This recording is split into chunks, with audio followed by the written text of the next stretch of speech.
Strange lands, odd customs, and unfamiliar civilizations have become a common sight to personnel of the United States Army, men and women whose mission today takes them into once mysterious regions of a shrinking globe.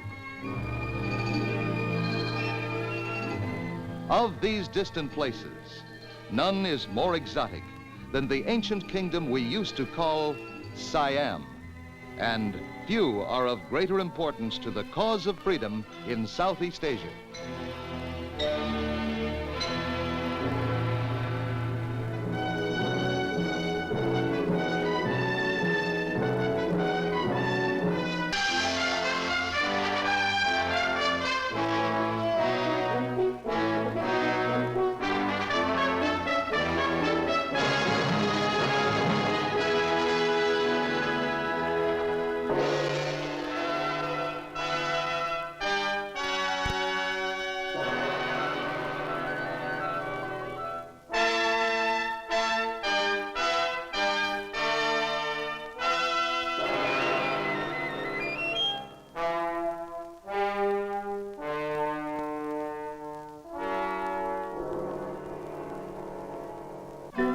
The Kingdom of Thailand, which once appeared on our maps as Siam, is the home of a people whose recorded history goes back more than 700 years.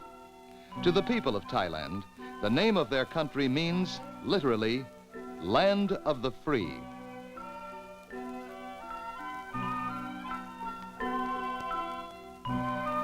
The country's location, almost completely surrounded by nations which have known independence for only a few years, makes it a key area in a peninsula threatened by communism.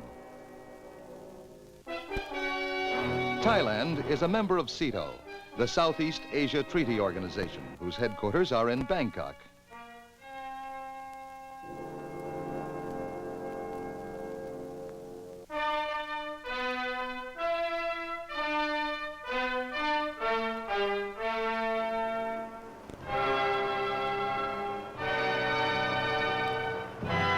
Her consistent support of the free world has contributed greatly to the strength of the free world's position throughout Asia.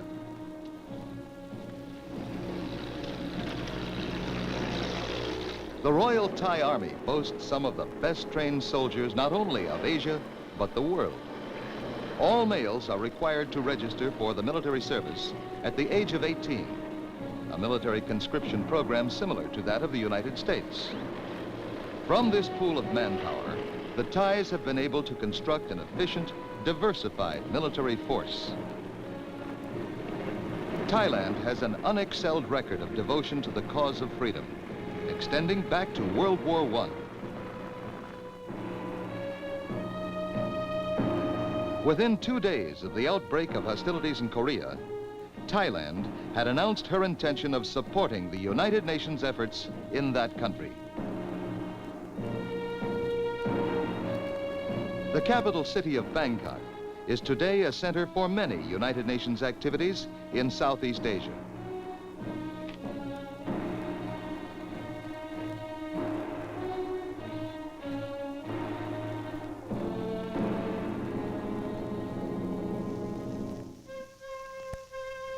Throughout her long history, Thailand's primary goal, like other nations, has been to preserve her political independence. Thanks in large part to the wisdom of her past leaders and the historic abilities of the Thai soldier, she has succeeded in this effort to a greater extent than most of the world's nations.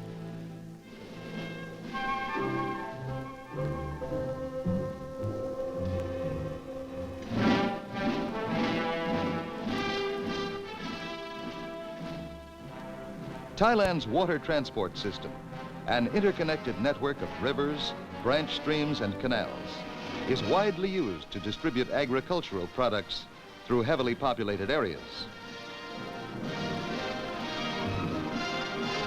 In addition to the normal problems of defense, familiar to Americans, Thailand must also provide security for the villages along the country's 3,700 miles of inland waterways.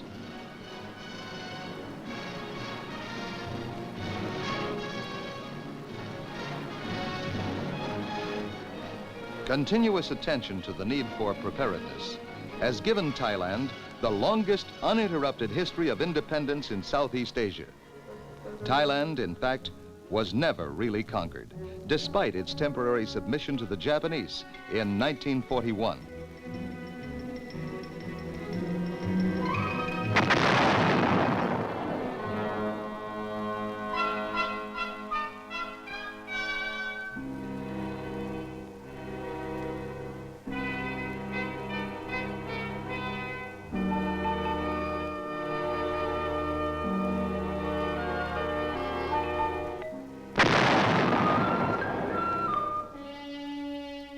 In this era of history, in this part of the world, United States aid to such independent anti-communist nations takes many forms.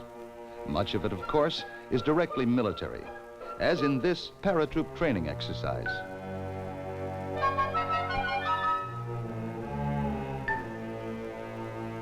The units involved are the newly activated 1st Special Forces Group of the Royal Thai Army and the United States 1st Special Forces Group from Okinawa.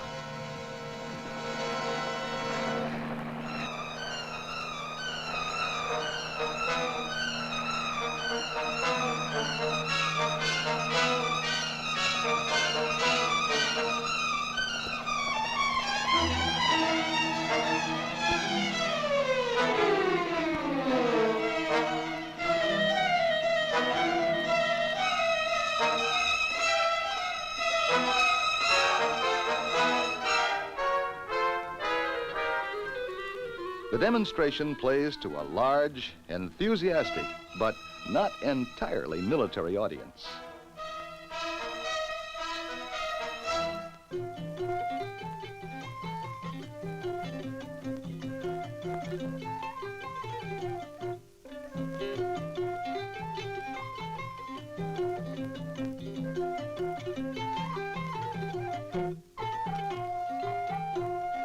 A slight miscalculation leaves one trooper literally up a tree, but with no harm done.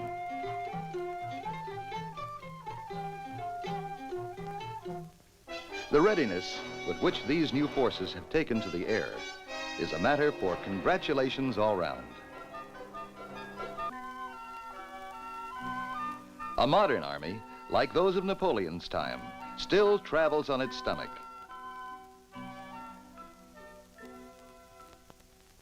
It also travels a whole lot faster, for security today often depends upon the ability to move troops to remote areas with a swiftness that would have seemed fantastic to military commanders of less than 50 years ago.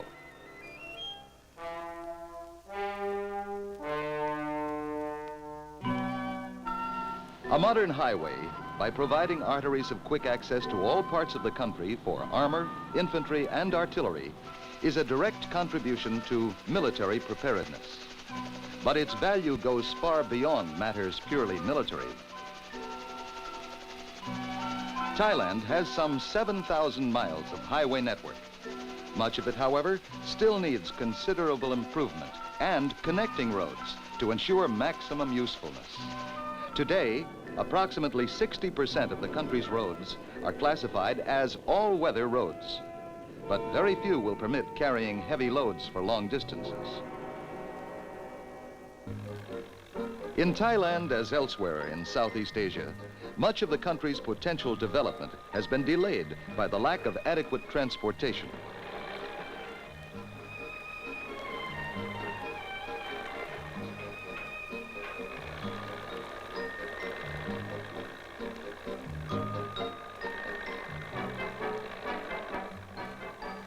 Road building, with limited equipment under difficult conditions, is a specialty of the United States Army Corps of Engineers.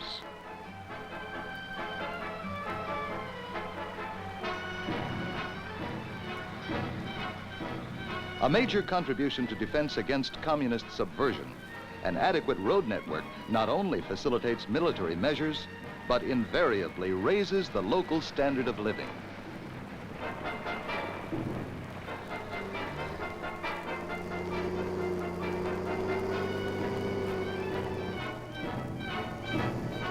The The Thai government's 10-year program for highway construction and rehabilitation, being carried on with United States assistance, has already proved its effectiveness in stimulating commerce and communication among the people of the country itself, many of whom have known little more of their proud heritage than what lies within a short distance of their own village.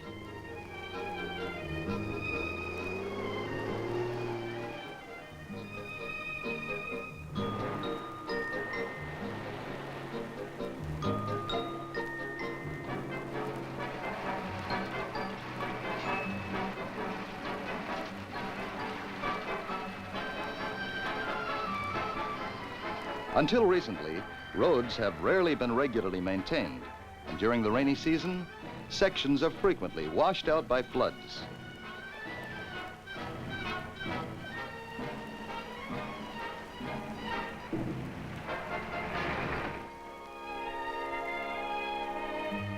With the advent of modern methods and the latest models of American road building equipment, the road system is improving rapidly. The employment of local materials and local labor wherever possible gives the Thai people an opportunity to participate in projects destined to have a major effect on the economy of their nation.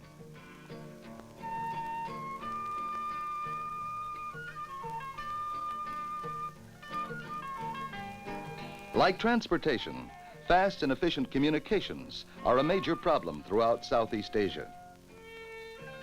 The increasing availability of inexpensive, portable transistor radios, however, is rapidly producing a solution to this once insurmountable barrier. Radio broadcasting equipment, much of it part of the United States aid program, has become a key part of Thailand's plan for progress. Such equipment also helps to counter propaganda broadcasts from communist nations, countries which have for years blanketed the earth with radio-borne propaganda.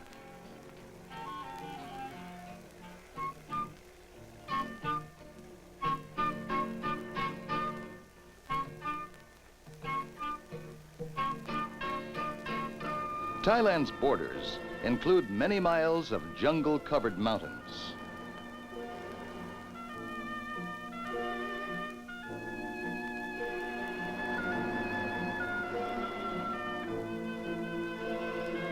Patrolling such boundaries is extremely difficult, but it is routine for the Thai Border Patrol Police and the United States advisors who often accompany them.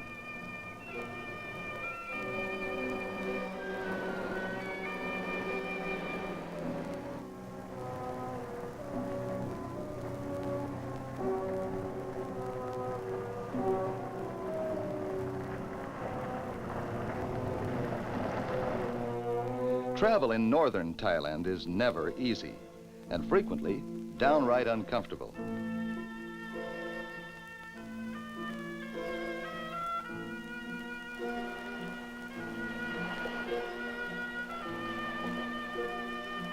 The temperature during this trip averaged 102 degrees.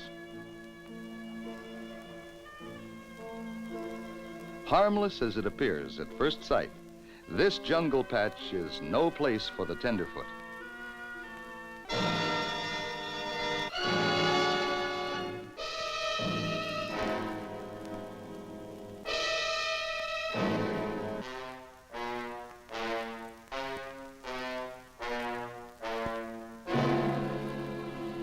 There are other jungles in Southeast Asia where the principal danger comes from gun-toting communist guerrillas.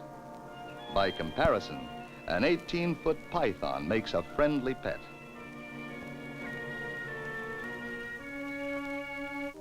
While responsible for maintaining the security of their country's frontiers, the Thai Border Patrol Police realize that the job can never be done by police action or military tactics alone. Ultimately, the kind of communist-inspired guerrilla infiltration so common elsewhere in Asia can be prevented only by the people themselves.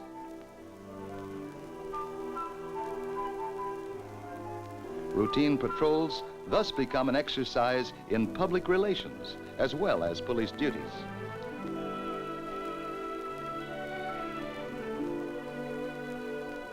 The public relations aspect holds especially true for this United States advisor. He is a civilian employee of the United States Operations Mission in Bangkok, whose knowledge of Southeast Asia and familiarity not only with the Thai language, but also many tribal dialects, makes him at home in any situation, from passing out photographs of the village ladies to quizzing the children on their ABCs. Over the past 5 years, the Border Patrol Police have established some 150 schools in villages too remote to be reached by the regular education departments.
The Border Patrol policeman must be a jack of all trades: teacher, doctor, sheriff, farm advisor, and general information man.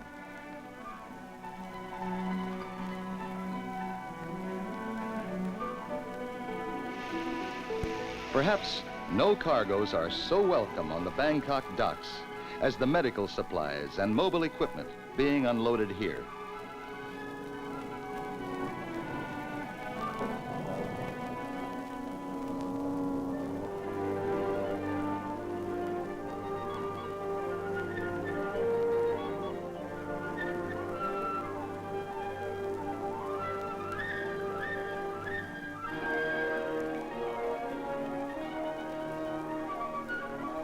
Basic to an adequate standard of living anywhere in the world is an efficient system of public health. Lacking hospital facilities, most rural inhabitants of Thailand must depend for modern medical treatment upon the services of mobile health units such as these, here being presented to the Thai Air Force by United States General Paul V. Harkins.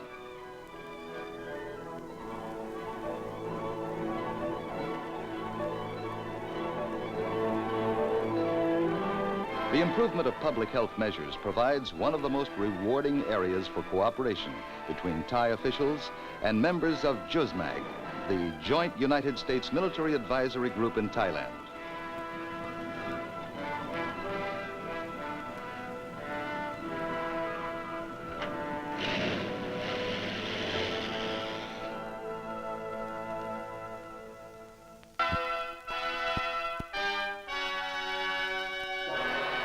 The campaign against illness and disease is planned and carried out with as much detailed precision and care as any military attack against a common enemy of the people.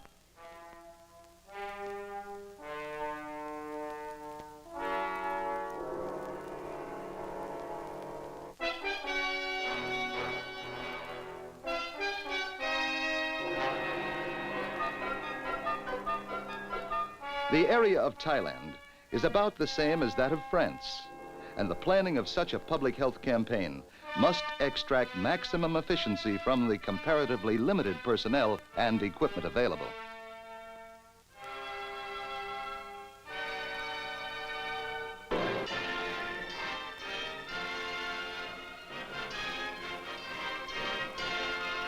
Its thrusts may extend from the low, frequently inundated plains of the south to the forest-covered mountains and foothills in the north. Basic Thai attitudes and traditions often serve to encourage the medical and sanitary measures introduced in this manner, and the various medical organizations working in the nation, both Thai and international, have found such efforts as these rewarded by definite progress in curbing and curtailing disease.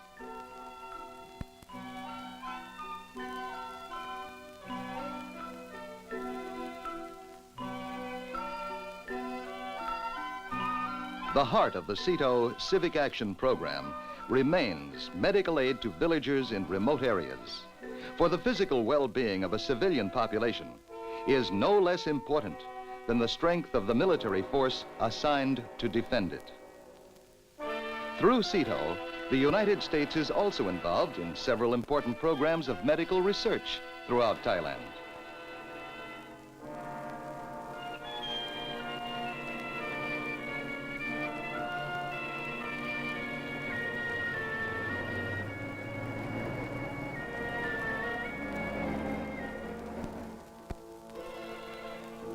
The problem of the transmission of disease is one of the first that the scientist must investigate in his attempt to fight it. In an almost entirely rural country, all sorts of animals, from domestic dogs to rats, may be the culprits, and trapping them for study is the first step toward the laboratory.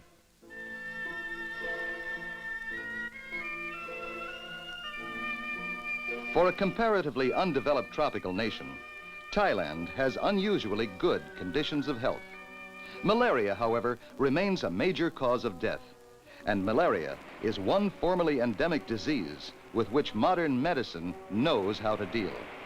It is only necessary to seek out and destroy the breeding places of the malaria-carrying mosquito. This is one major project of the entomology department of the CETO Medical Research Laboratory.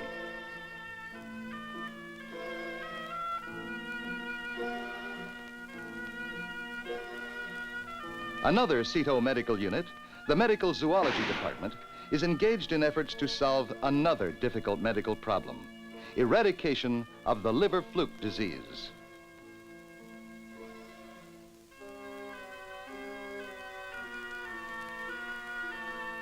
The parasite which causes this disease survives by passing from one host creature to another, and trying to discover which creatures serve as intermediate hosts through which it reaches man is intriguing work.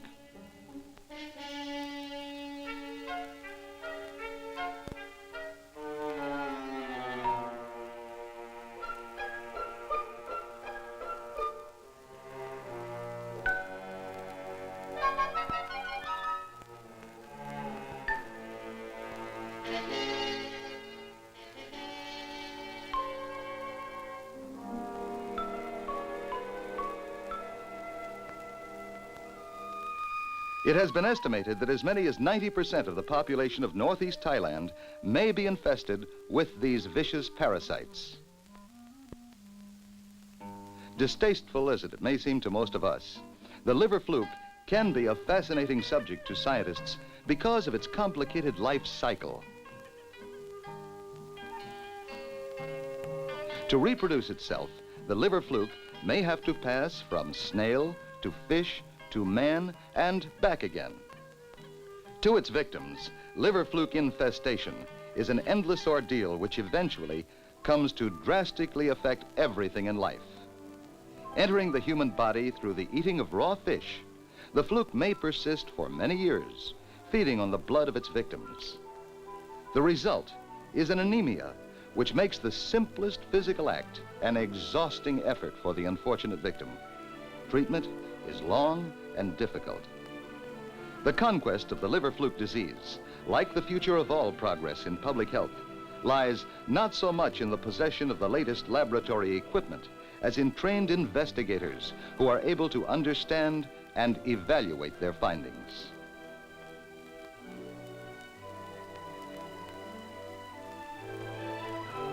Here, the training of Thai scientists in matters that touch their country this closely is a major step toward a higher standard of health for all.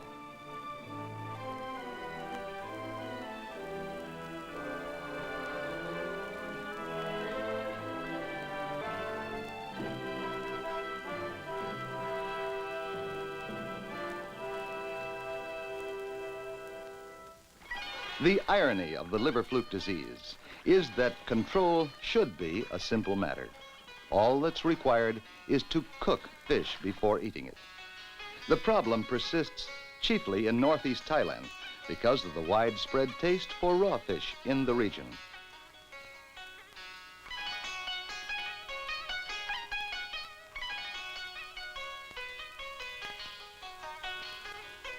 Eradication of the liver fluke disease is less a medical problem than a problem in persuasion.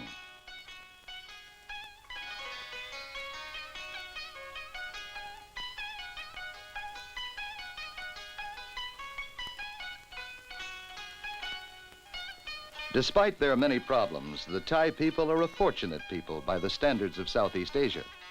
Centuries of social and political stability have been accompanied by a standard of living which is the envy of most of Asia. Before World War II, the average income of Thailand's farmers was twice that of farmers in India or China.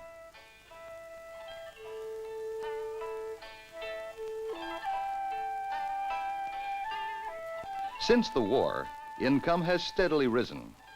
Although by modern standards much remains to be done, life here has, for countless generations, been kinder to the Thai people than to the vast majority of Asia's teeming millions. Throughout much of Asia, the fight against communist infiltration and subversion is a frustrating business. Once military defenses are erected against a possible overt aggressor, new friends must be won behind the defenses themselves. In Thailand, fortunately, friends already exist. Here, the principal job is to assure them the training and equipment to maintain an independence that was already centuries old at the time of the American Revolution. This is the mission of the United States Military Assistance Program in Thailand.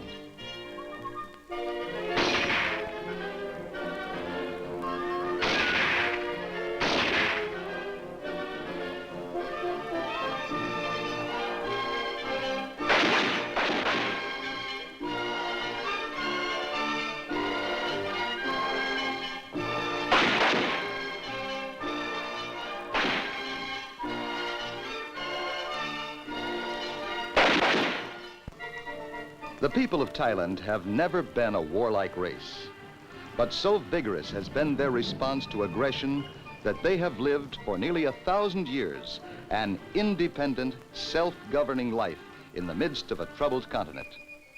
The purpose of the United States military aid program in Thailand is to help her to maintain that remarkable independence in the 20th century.